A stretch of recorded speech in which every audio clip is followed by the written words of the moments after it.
School board member and superintendent comments.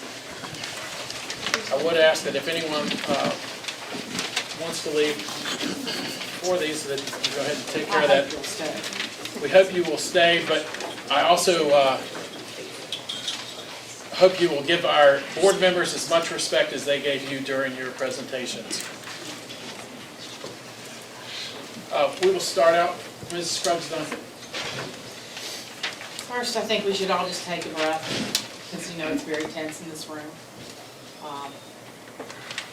We're all here for the same purpose. We're all here to provide a good education to the young people that live in this community. We're not enemies. There should not be any animosity. We are adults. But I have prepared something that I would like to say. And I wanted to start by welcoming the students, those outstanding students that were here, that were to be honored for academic, athletic, and artistic excellence, and I wanted to commend them and their parents for their achievements. I hope there's no one out there that can't get in here to hear this. I mean, is there anybody out in the hall that can't get in the room? It was earlier, but I think they've all left. Okay. There's a few still out there. So the next thing I'd like to do is acknowledge National Teachers Week and praise our teachers for choosing education as their life's purpose and for your daily efforts and sacrifices to do just that. I particularly want to thank the staff, teachers, and students of families who are cooperating with the merger process. Your graciousness in approaching this sometimes very complicated transition does not go unseen. The community appreciates your leadership in preparing your students, and who are our students, for this new day that lies ahead of all of us. This leads me to reiterate the fact that I will have no part in reneging on the plan to which the two localities agreed that has allowed this school merger to move forward after decades of negotiation. I hear the voices of those who would have us double-cross our partners after the deal has been sealed. I feel that it is unethical, and I, as one vote on this school board, will never consent to it. I hear the cries to focus on our kids and forget about the adults, because it's not about them and they don't matter. But these adults are the taxpayers of the city of Covington, the county of Alleghany, the towns of Clifton Forge and Iron Gate, and they fund our schools. They fund the teachers' salaries, they fund the building maintenance, the athletic activities. It's their money that floats this boat, and they do matter. But let's go back to putting the focus back on the students and their education. I have not, your comments have not fallen on deaf ears. I've taken your comments about how this move could be harmful to the learning process into consideration. You mentioned that I came to the school on Thursday. I have been in these schools for the last 30 years. I bring programming to every school at every grade level, and I personally know the personalities of each school. They're all different. I have served as a substitute teacher, so I've literally been in the classrooms. I got to know the students.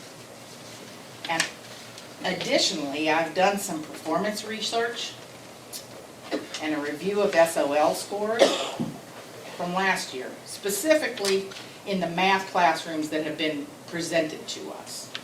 At Clifton Middle School, I think it was 111 or 112, versus Covington, which was 210, classroom 210, which was brought up at the last time we were in front of the cameras. And I won't go into the scores, but based on the math testing of the kids in both buildings, if the learning is based on the age of the four walls in which they learn, our student educations will not be harmed at all by moving to 606 North Lexington. Actually, based on the scores, it might even help. I think these kids, I think they're going to be all right. I'm sorry, was that funny? Yes, it was, I'm sorry. I'll share these scores with you. I don't want I'm to fully aware. embarrass you. Thank you. I think the kids are gonna be all right, as long as we stop telling them that they are not gonna be all right. I was at CMS on Thursday as part of my research.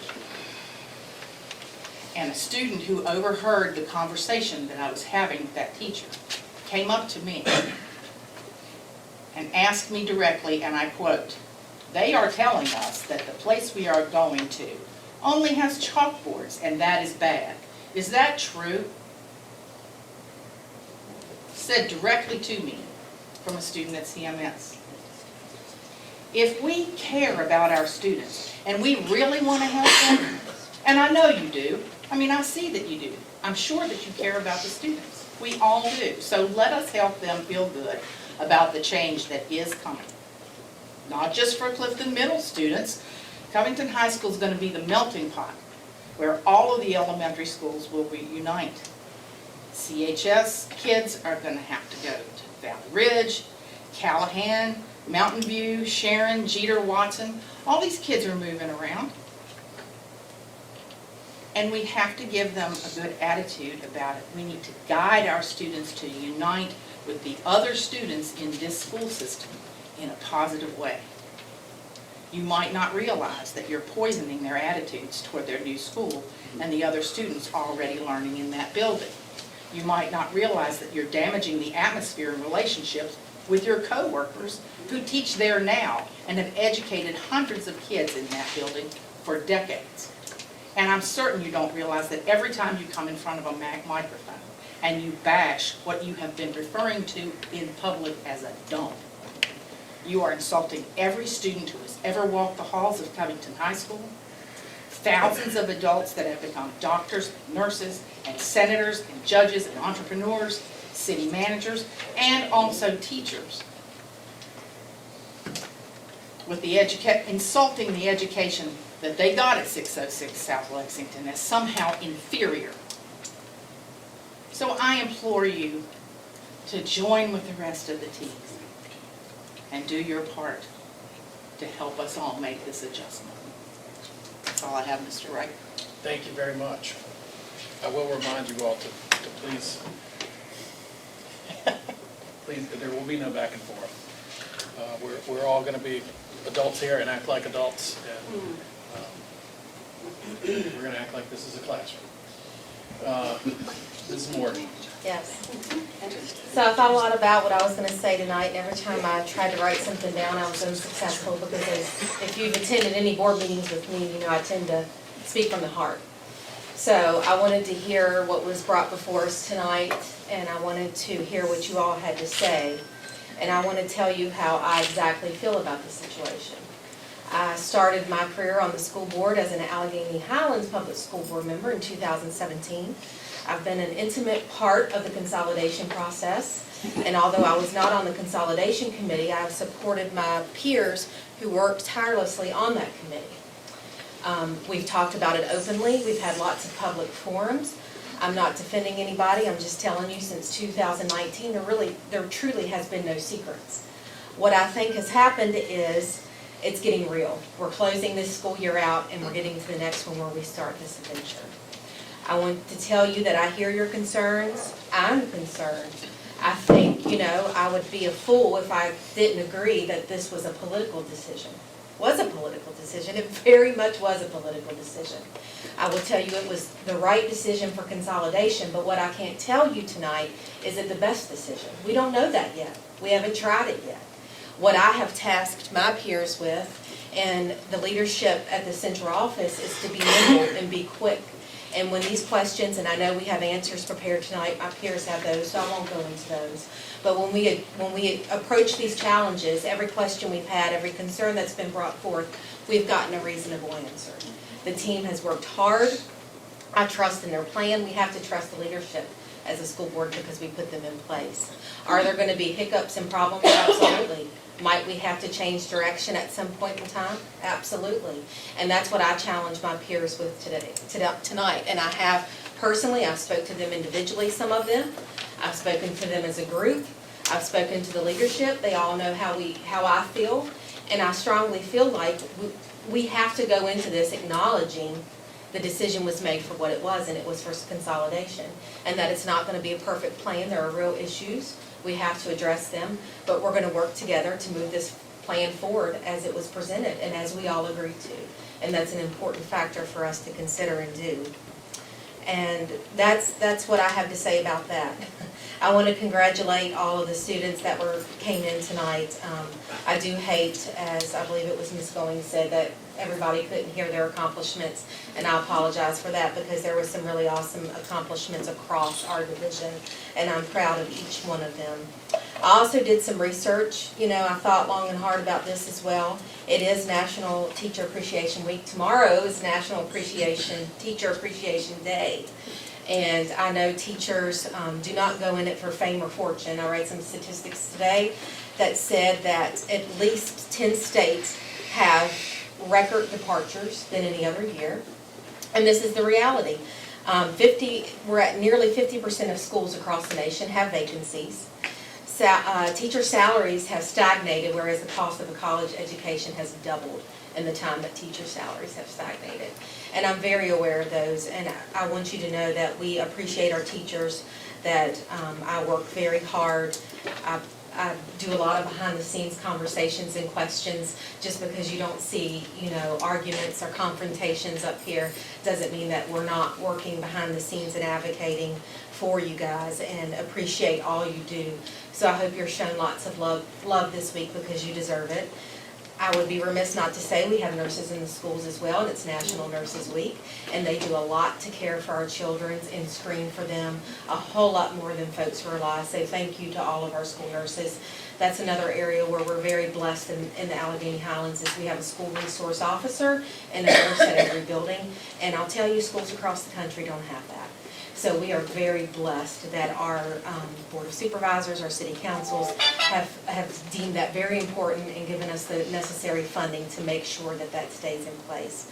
I hope you will work with us and not against us as we move forward to consolidation, because I do support our plan, I support our leaders, I support our teachers, but we have to find a way to come together for our kids. Thank you.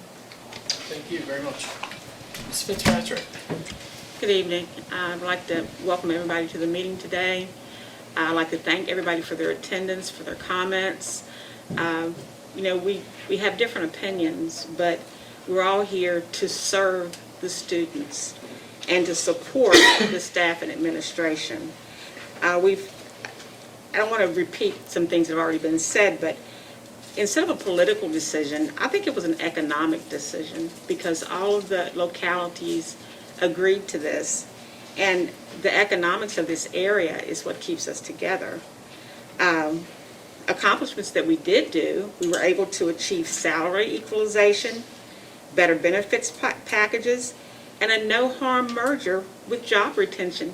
That is unheard of, that every teacher that wanted to stay was able to stay. So let's support the students in the pursuit of their education. I too had 4 children that went through high school here. They all have degrees, 2 have masters, and 1 has a PhD. There are no substandard issues because of geography, and that's what you're talking about, the geography of a building. And we also have, because we have more employees and than maybe rooms, or because teacher assistants don't need rooms. They're supposed to be in the class with the other students. I know there was some mention of Promethean boards. There's going to be technology. I mean, I don't know why anybody thinks that we're regressing, because that's not true. I think somebody else is going to talk about that. And then you're saying that you weren't able to speak. There is a thing called chain of command. You don't go to the top. You start where you're supposed to be. If you're not satisfied, you move to the next level. You just can't jump to the very top and expect someone just to do something. And I'm really concerned about the angst that's here. It's been over a period of years that this has, come about, and saying that you weren't aware just doesn't go well. But I'm going to stop right there. But we need to work together to make this work and be concerned for our students that they are getting the best education that they can get. Thank you. Thank you. Mr. Franson? Well, thank y'all for coming. It's good to see you. As one of the people who was on the consolidation committee in the county, I want to reiterate, I've heard of people talk about it being political, that we did this. I don't know if you've ever been in a position where you had to compromise, right? And in order for us, the Alleghany people, to get Covington to even think about this, there was no way in the world that we could have went to Covington and said, we want to consolidate or merge our school systems for the benefit of our kids and to allow them to have more opportunities, different classes, different different courses. But in order for that to happen, we're going to close Covington High School, and we're not going to do nothing with it. It's going to be a central office or just whatever they want to do with it. That was no way in the world that would happen, okay? And as Marie was talking about, it was a very economical position for the boards to do. Because if you've been there when the accountants came in and told us that the present system, the Alleghany system and the Covington system, was not sustainable. There was 6 years or so that if that would have happened, either taxes would have went up or services would have been cut. There was just no way to afford for both of us. So once that happened, then people got a little more alert as to what we needed to do. But it was an economic decision. It was a decision to give our kids opportunity. And I'm one of those people who went to Covington High School. I graduated in '74. We had a ton more people. Well, it was like 800-900 people in my class, in the school system when I graduated. That's 200 more, or maybe 300 more, that's going to be in Covington High School when we merge. I think it was like 614, and we were every bit of 800-900 people. So we did fine, okay? And like somebody said, there's a lot of people who graduated from Covington High School, graduated from Alleghany High School, and they are doing fine. They've made something out of themselves. And it's not the building. For heaven's sake, don't ever think that because I'm in a building that that's going to make me stupid. Okay? And as far as the lady was talking about moving here from out of town and her kids' grades tanked, I bet you could look at a lot of kids' grades during this pandemic when they were teaching off premises. And I'm sure they're tanked also. Okay? But what we did, and I know Jake, the rest of us on the board, Jonathan, we did thinking full well that this was the best thing for our area. Because when we first started consolidating, the words that always was used was you and them. And we tried to tell people, this is not you and it's not them. It is us. It's, as a community, we're in this together. Botetourt will grow, West Virginia grew, Lexington grew, we didn't. What did that tell you? It's because there was too much, we're not going to cooperate. It's them and us. It's not them and us. It is us. That's what's going to make our community grow. And that's what's going to make our school strong. Because there's no doubt in my mind, and I've told you guys a million times, how much the teachers are appreciated, the hard work that they do, the staff, the bus drivers, the teachers' aides, the kitchen people, the administrators. You've seen, with teachers, I know you've seen how many extra hours they put in, how hard they've worked, and how much they care. It's not a money thing. If you're going in teaching to make money, you're in the wrong profession. You did it because of the passion you have for the kids and the love that you want to see, for them. And that is why we worked on the consolidation. That was one of my main goals when I got on the board, was to see if we could merge these schools together and make more opportunity for kids and save the locality some money so we can maintain these schools. But,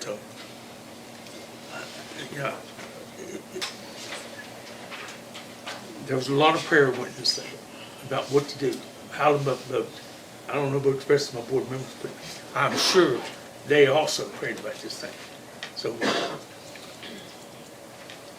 just be patient with us. There's going to be bumps. There's going to be little hiccups during the road, but good heavens, we made, not just me and us, the county and the city made history when we did this.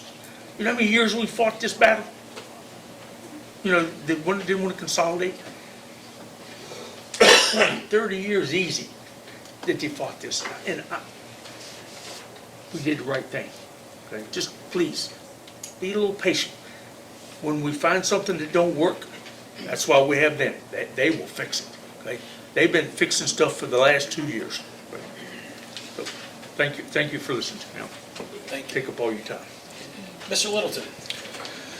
I want to thank everybody for coming tonight. It's good to have a full house. Also want to appreciate our FCCLA students, all of our winter athletes, art students and physics students for their great accomplishments. Now about the consolidation in the middle school. I heard a lot of questions coming up, and I really wish that we were at this point a year, 2 years ago when all of this started. We're at the 11th hour now. It makes things much more difficult. There's, I've heard a lot of questions, but I want to play devil's advocate and ask some other questions. If we were to change this, we're changing our contract. How does that affect our funding from the state? We're getting over $3 million from the state for this. If we change that, then how can that change? Our agreement with city council, would they possibly say, well, since you're not going to use our part, is it going to cut our funding from them? I hate to sound this way, but we need all the money we can so we can provide for the best for our children.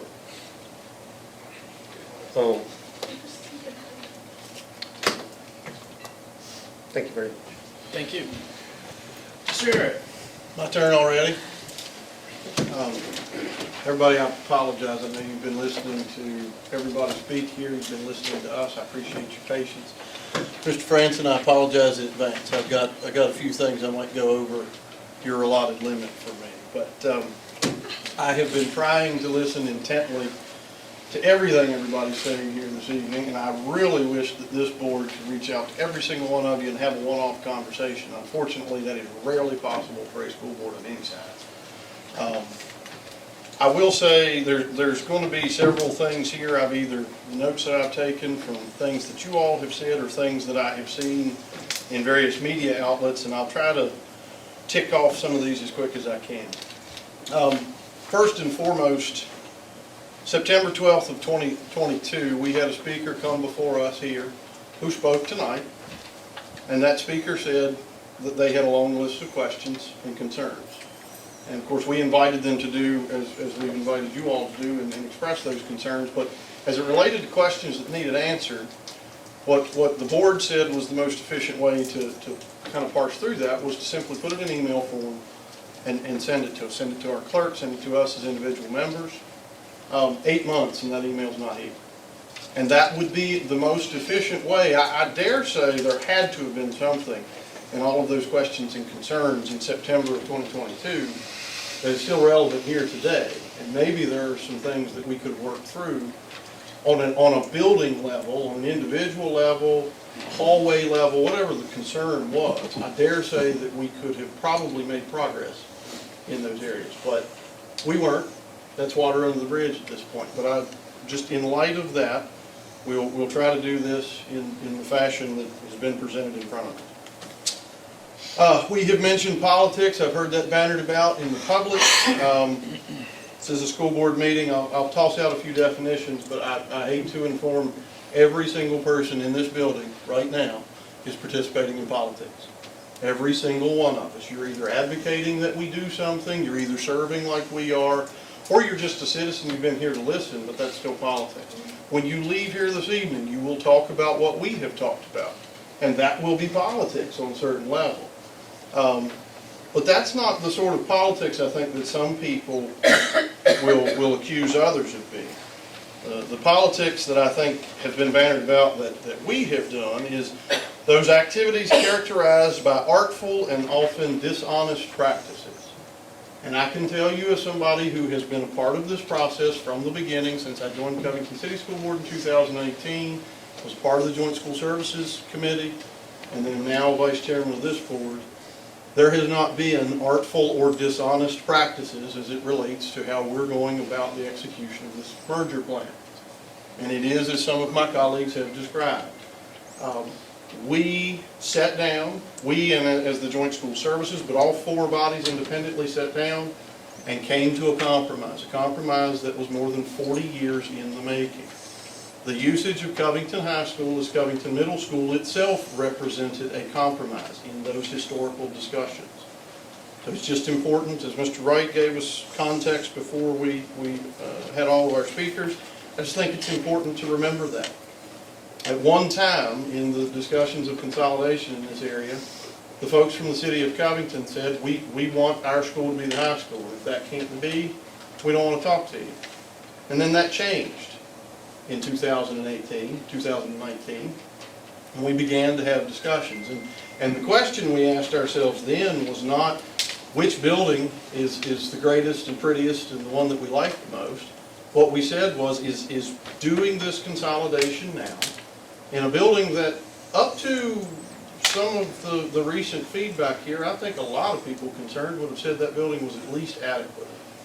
You may not have liked it, may have been built long ago, whatever your quabbles were, but no one, including educational professionals, and that's important to point out, as Mr. Wright alluded to earlier, teaching professionals, architectural assessments of that building. So we understand, as Ms. Morgan alluded to earlier, given that there was politics involved in it, as it should be. If we don't have that type of politics in this area, we're not moving forward, guys, at all. So politics is what it is, but artful and dishonest practices, absolutely not.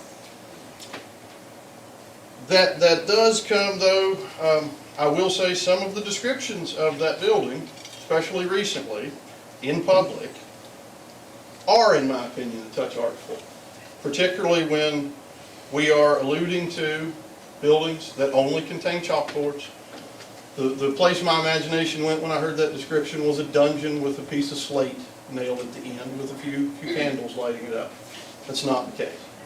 It's not the case. There are interactive displays, there are smart TVs in that building, as there are many, many, many other buildings. So to describe those buildings in that room as simply a chalkboard and nothing else, I won't say it's dishonest, but I do think it's missing major context, and that needs to be brought to light. Safety. There's one overarching statement I'd like to talk about with safety. We take safety very seriously. Every year, every board I've ever been on has a series of meetings where we go over either disaster mitigation plans, basically evacuation procedures in the event of a disaster. Those conversations happen behind closed doors because we have no interest in exposing any potential vulnerabilities or laying out any plans to anybody who would do our children or our staff members harm. So as it relates to having security-related discussions in public, I don't want to do that. And I don't think you want us to do that either. I will say, as it relates to the entryway at the future Covington Middle School, there is a school of thought that says there are two doors that you must go through there. And the current building flow, if you will, the current standard procedure there is if there is an unidentified person that gets to the second door and they are buzzed in, the school resource officer goes to meet them. And if the school resource officer is not available, there is an administrator or someone in the office to go and shepherd them to where they need to go. So again, the characterization, the mischaracterization, that people can just walk right in, make themselves comfortable, have a seat somewhere is not true. And it never has been. But this is the type of thing that where we're having comments out in public and they're missing context. And again, I apologize, I'm going to try to go through some of my notes here. Experts involved in the process, superintendents, educational professionals on the subcommittees. This was not, the initial motivations, the initial discussions were in fact political, but once we got in, particularly after we voted to consolidate, most of the political stuff stopped and all the educational professionals started collaborating. And that mostly started from the top down. As far as Covington High School and its capacity, or Covington Middle School next year, it's projected to be at 83% of its capacity. I cannot go through news reports to find lists of schools that are operating over 100% capacity, but I am proud to say we'll have exactly 0 of those in Covington and Alleghany County. ADA compliance, that has always been, from the time I was on Covington City's board, my time here, ADA compliance has always been something school boards are concerned with, and there's always things we can do better to that end. We know that. I think most school boards could say the exact same thing. What we expect as a board is when we have different handicapped folks that are either visiting, attending, working, that we expect our building level professionals, our administration, I should say, to accommodate those folks as best as we can.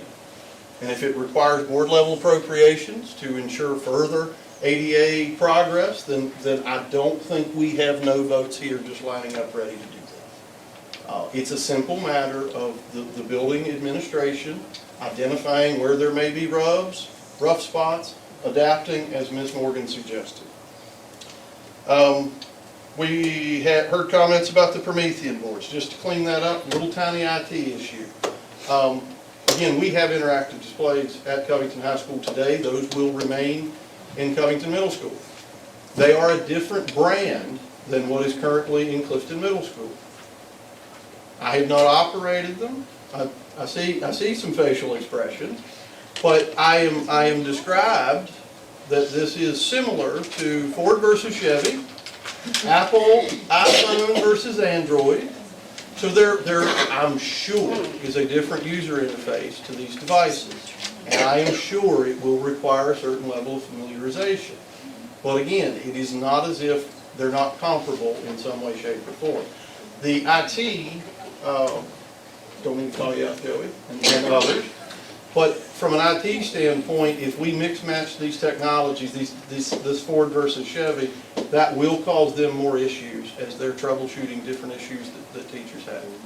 So that's an IT level decision that honestly this board never considered whether or not to take the Promethean boards where they went.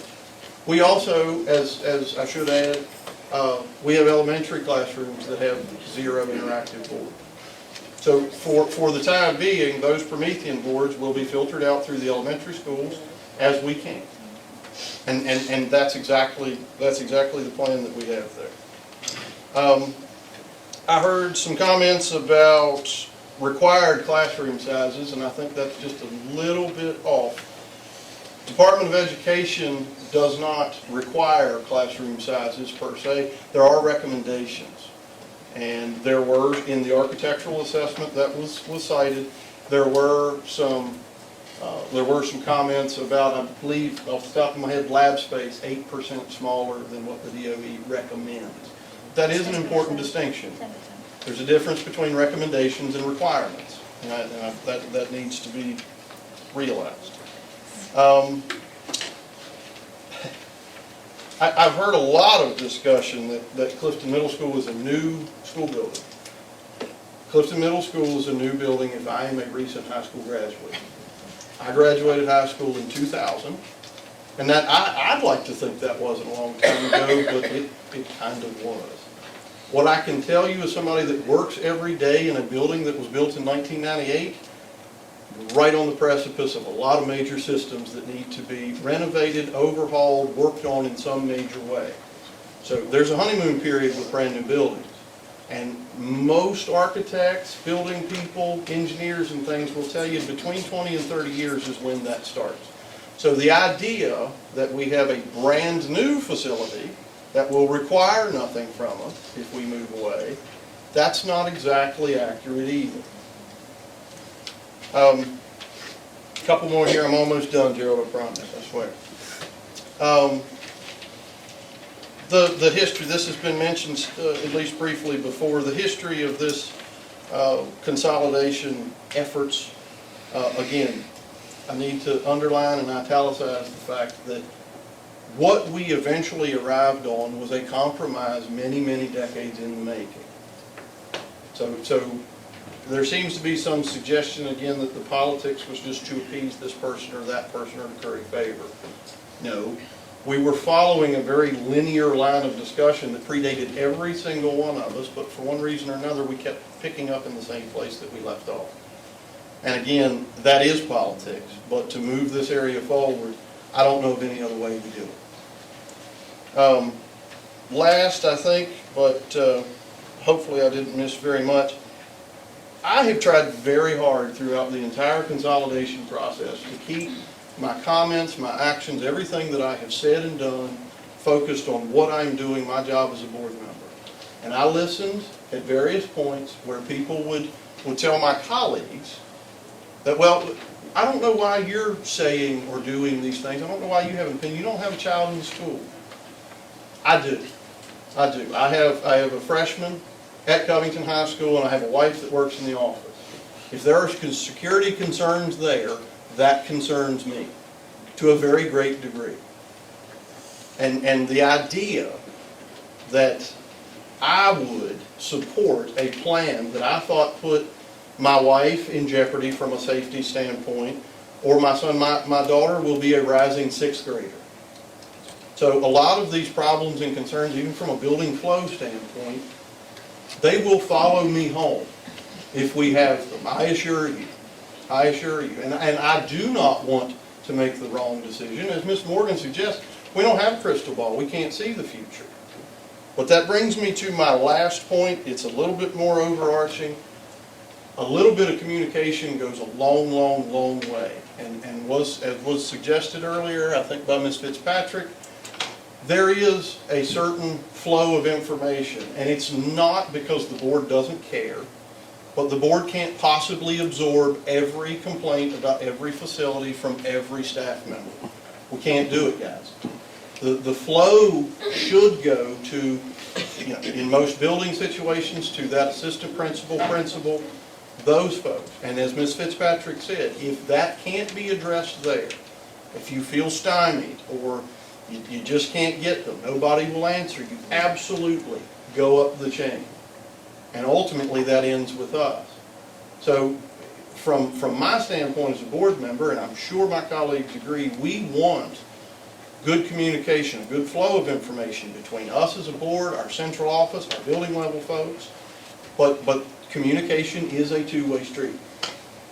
And I hope some of you that have these concerns on the building level, particularly as it relates to traffic flow in buildings. I've heard comments tonight about the design of Clifton Middle versus Covington High School. Folks, I realize that there are advantages to layouts in architecture and buildings. I don't think anybody would dispute that. But to characterize the difference in layout, the difference in planning, that is a little insulting to the folks that have done the planning. Now, you might still disagree with them, fair enough, but for our professionals in the building, we do expect you to work with your colleagues in the building. If that's not happening, we want to improve that. But from my standpoint personally, I would like to feel like we're all giving each other a little bit of grace and a fair shake in that communication situation. Understand that particularly as it stands now, we have principals that are running buildings right now and planning for different buildings next year. That is not easy. So your communication with those folks, it might not be as quick as you would like. And I understand that, and they understand that more importantly, as do Ms. Halterman and Ms. Snead Johnson. But we all want good communication. That's the only thing that I think gets us over this hurdle and does it in a way where we all come out on the other side of it. And we're kind of glad that we're all together, as Mr. Franson suggested, because I do believe that the decision that we made is the best for the future of our children. And I don't say that just because I have two of them, but that does factor into my heart on that as well. Thank you, Ms. Sheriff. I have lots of notes here, but I want to go in a different direction here. Got two little things I just want to say to clear up something. Covington High School is listed on the National Historic Register. It doesn't matter. That's for tax credits. If you were a private owner, we can't get tax credits because we're a school system. We don't pay taxes. So we can't get any money back for any improvements we do to it. Another thing, one of the main buildings of William and Mary was built in 1695.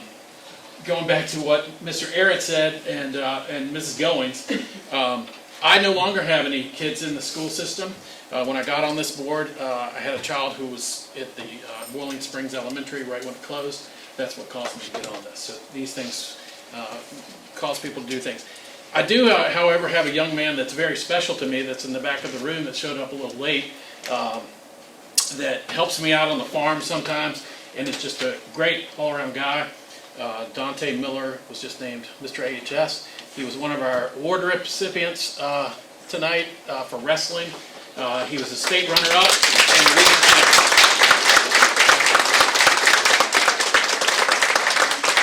Dante is a very humble guy, and he finished up the state championship match, and he came up to the stands, and there were a bunch of Alleghany people there rooting him on, and he said, "Well, I had a good time." and Dante's just a great guy, so congratulations to you, Dante.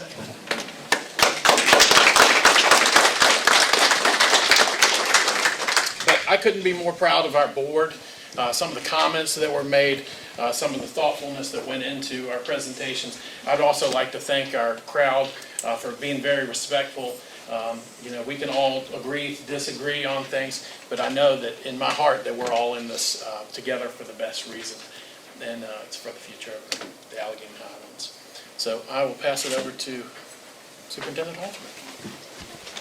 Well, good evening. It's certainly challenging to follow all those many comments this evening, and it's wonderful to see this kind of crowd of individuals interested in our kiddos across the region. We really appreciate that. I did want to take a moment to really thank everyone for coming out and honoring our students with their recognitions. The FCCLA awards, the Athletic and Activities Awards, the Virginia School Boards Association Awards. Those are all really big deals for our kids and all the staff and parents who have supported them. We really appreciate folks recognizing those, and I just have to say that I'm particularly excited to have such a good extemporaneous speaker and such a good impromptu speaker on our forensics team. Those are some of my categories from way back in the day, and I always appreciate it when those teams do very well.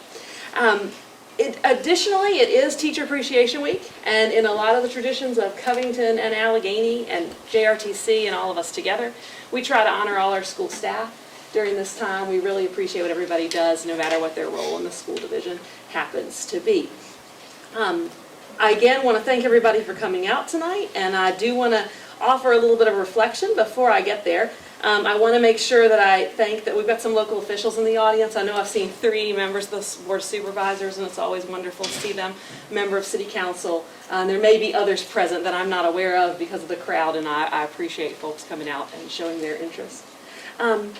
As you all were talking, and I was thinking, I was reflecting back to maybe a little bit of a different moment in time than maybe some others.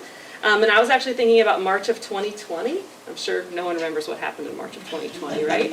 And in March of 2020, I was serving kids and proud to be an educator in the Commonwealth, but I didn't have the good fortune of being here. I was in a different region of the state and connected to one of the principals associations, and there were a lot of people trying to do a lot of great things, okay? So those people were trying to do great things too.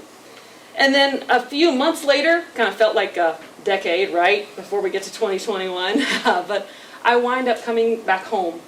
And I just want to say, not only to the people gathered here, but anyone who might be in reach of this communication, what a great job this community did cooperating through that set of circumstances. It was marked and wonderful and powerful for our kids.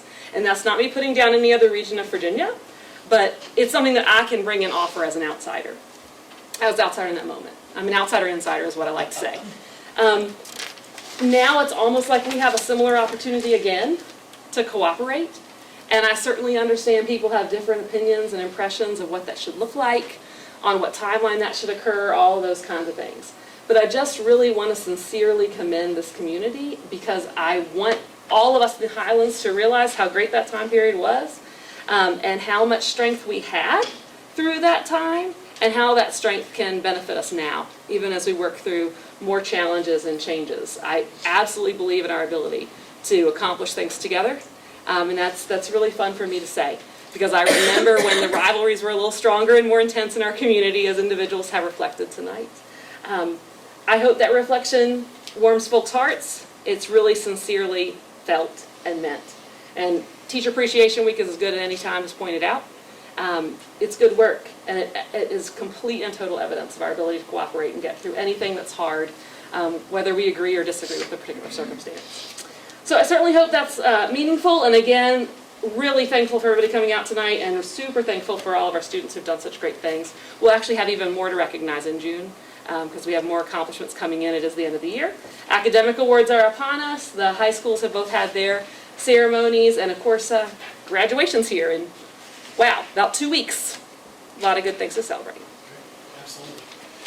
Well, thank you all very much for coming. We invite you to come back to school board meetings. We love seeing staff at our meetings. We like for you to stay informed with what we're doing, what we have going on, and learn a little bit about us, and don't just read about things in the newspaper or hear things about us on the journal. We always appreciate input on our different things we're going over on our agenda, and so we invite you to please come back at any time.